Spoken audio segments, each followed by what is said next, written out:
Hi, I'm Clay Heron. Have you ever wanted to get totally jacked, but didn't want to be one of those freaks who spent 3 hours a day in the gym? Well, me too. And for that very reason, I'm here today to share with you my secret on how I quadrupled the amount of pull-ups I could do in just a few months.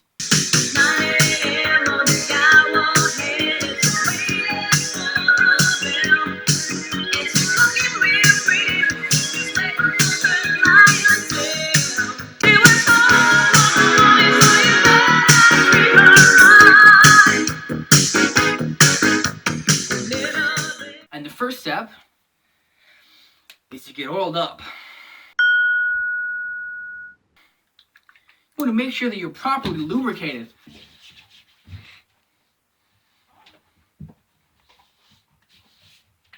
Now, if you're asking yourself how much oil is too much, there's really no good answer to that. Make sure that your entire upper body is covered in a thin layer of oil before you start any workout routine. This is extremely important.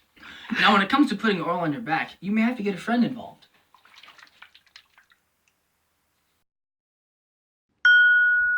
Now that we've shown you how to complete step 1, it's time to move on to step 2. Step 2 is another very important step in this program. Step 2 is entirely necessary if you're actually committed to being able to do more than just a few pull-ups. The second step to quadrupling the amount of pull-ups you can do is to spend about 6 years as a goalie on a local soccer team. Now, your coach is going to want you to work out a lot during practice, and you're going to want to take that as not seriously as possible. In fact, if you can blow off a couple practices, that would be perfect. The goal here is not fitness, it's humility. Humility is incredibly important. Now, at some point during these 6 years, you're going to have to go through the bi-yearly pull-up test that most junior high schools have. The goal here is actually to do as few pull-ups as possible during that test. You're going to want to do so pitifully bad that you're embarrassed, ashamed even. Again, humility is the goal. And what's the key to humility? Humiliation. Basically, if this step doesn't get you motivated to change your life so that you can do more pull-ups in the future, nothing will. What I'm about to share with you is the actual method that I used to more than quadruple the amount of pull-ups that I could do. It took about 3 months. You see, I started this routine when I was about 14 years old. What spurred me into action was that after years of playing soccer and feeling like I was a pretty athletic kid, or like I was tough, we had this 7th grade pull-up test. And I had to face the gruesome reality that I was neither fit nor strong nor tough. I was actually one of the weakest kids in class, which is even worse if you consider that I was born in October, which means that I was one of the oldest kids in class. I was exceptionally weak. Not small, just weak. I did like 4 pull-ups in a class that probably averaged 8 pull-ups. And it was at that point that I devised and started following this program. So that by the time the next pull-up competition arrived, I had 26, which was by far the most in the class.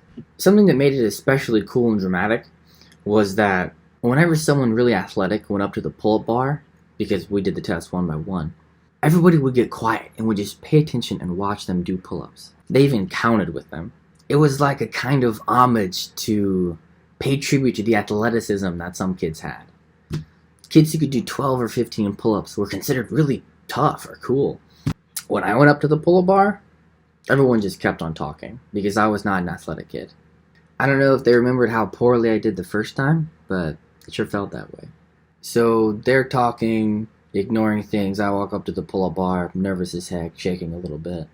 15 pull-ups later, everybody was quiet. So I did 26, arms felt like jelly, turn around, everyone's looking right at me, jaws dropped. And one kid, I think it was Kyle, he's like, "How many pull-ups was that?" Coach was like, "Too many." So if you want that kind of athletic change, keep watching. It's honestly not that bad. This method is very easy. The best part though was definitely when I showed my dad.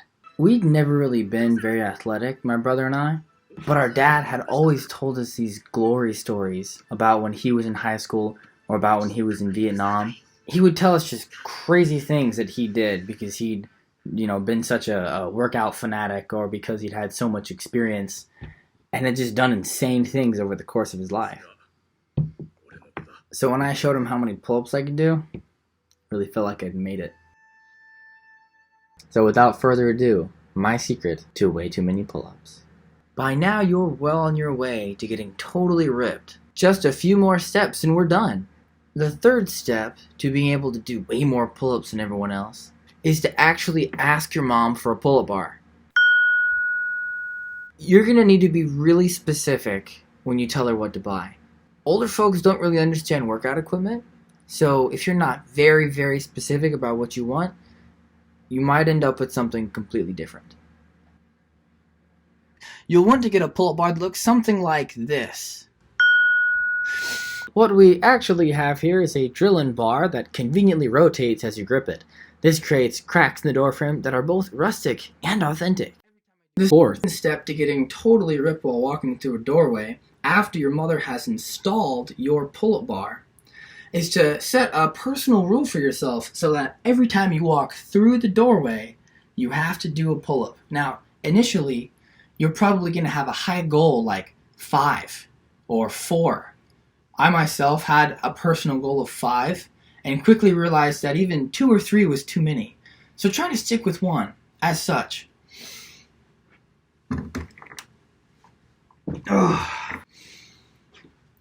The fifth step to getting totally ripped while walking through a doorway is also doing a pull-up on the way out. Now, I know what you're thinking. Are steps 4 and 5 really powerful enough to skyrocket my pull-up count? And the answer is yes. This is the actual method that I used to go from being able to do only a few pull-ups at a time to being able to do well over 20 consistently. I used this method when I was 14, and ever since then, despite gaining more than 50 pounds since then, I've always been able to do more than 20 pull-ups. But the real trick to steps 4 and 5 is consistency. You need to do this for a few months to really get the outstanding and lasting results that you want. And that's what you need step 6. Step 6 is a complementary step to steps 4 and 5, and is actually a lot like step 2. Now that you've begun the rigorous training of steps 4 and 5, the walking in and out of doorway method, what's really going to be important is just staying motivated. If you're not already watching Naruto, you should be. You need to start immediately. Naruto, the next Hokage!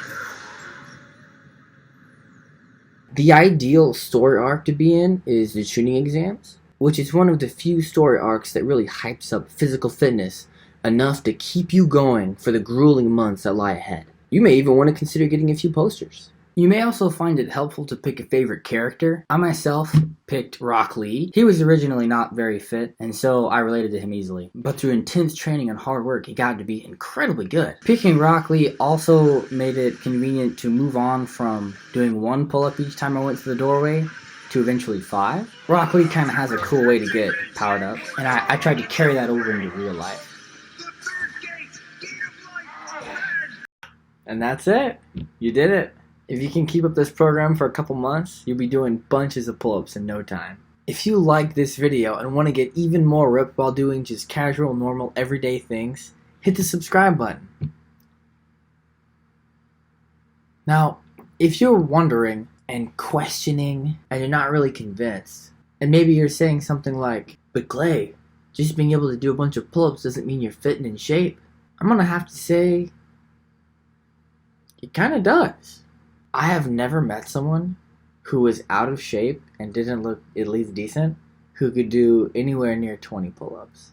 I mean, you're not about to get the Superman bod doing this, but you're definitely going to get bigger arms, bigger lats, and you're going to start looking a lot better. This is actually a fantastic way to get abs, too. If you have any doubts about what this kind of program will do to your physique, please refer to the beginning of the video when I oil myself up.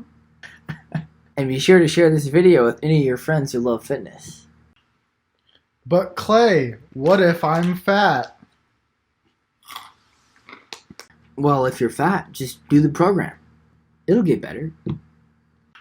What if I suck at pull-ups?